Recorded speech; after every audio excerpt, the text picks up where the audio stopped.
am ay soxna dina mën a nekk ku wér ku wóor mun na am. Il demande s'il est possible à un polygame d'être équitable entre ses femmes.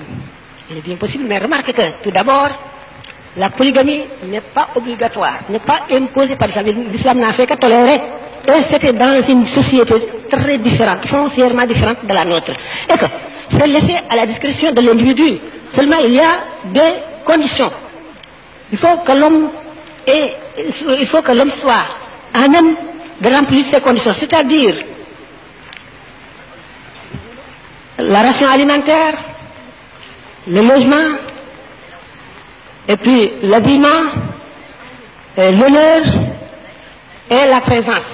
La présence dit beaucoup de choses. La présence de l'individu, c'est-à-dire de l'homme. La présence de l'homme et tout ce que ça entraîne. Ça peut entraîner dans l'esprit des gens. Mais avec cela aussi, si l'homme remplit toutes ces conditions, mais craint de ne pouvoir être équitable, il lui est interdit d'être polygame.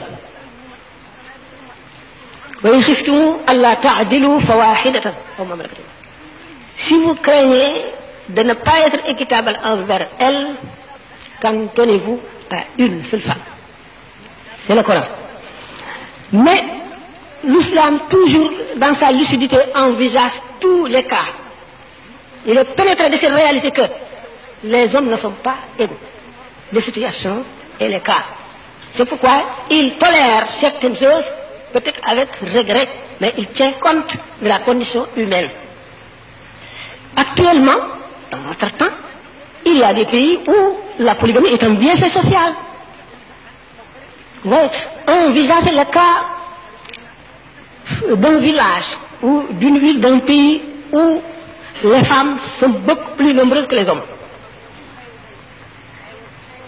Il y a la protection de la femme par l'homme.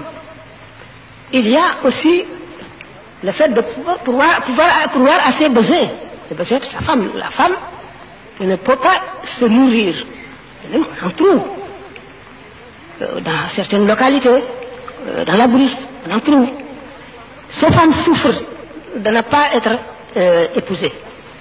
Donc, c'est un bienfait social que de les épouser.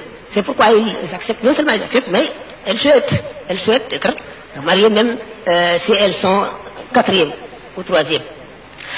Donc, on a tenu compte de la nécessité et puis de plusieurs cas. C'est pourquoi l'islam laisse le choix à l'homme, mais qu'il doit remplir les conditions pour être polygame. S'il craint de ne pas être équitable, il lui est interdit d'être polygame. Vous voyez donc, mais quand on se déclare monogame et qu'on a 60 maîtresses, l'islam condamne cela. Préfère être polygame que d'avoir des maîtresses à n'en plus finir et puis dépenser l'argent que dépenser à la maison pour les prendre ailleurs. Et puis il y a plusieurs se marient. Je m'arrête là parce que les questions sont nombreuses. Comment expliquez-vous qu'un musulman puisse épouser une non-musulmane issue d'une religion monothéiste alors que... Je reprends. Comment expliquez-vous qu'un musulman puisse épouser une non-musulmane issue d'une religion monothéiste, judaïsme ou christianisme, alors qu'une musulmane ne peut épouser quelqu'un qui n'est pas de sa religion? Tout d'abord, l'islam fait la différence entre ceux qui adorent Dieu, un seul Dieu, unique, dans une religion révélée, apportée par un prophète, envoyé par Dieu, cité dans le Coran.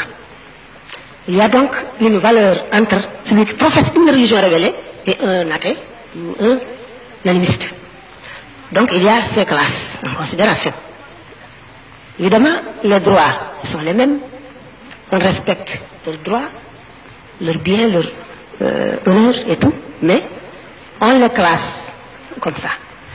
Si l'islam permet de marier, c'est-à-dire pour un homme de marier une femme à part professant une autre religion que l'islam, mais une religion révélée, c'est que il y a une certaine valeur que l'islam considère, parce que cette femme a beaucoup plus de valeur que celle qui n'adore jamais Dieu, qui ne professe aucune religion.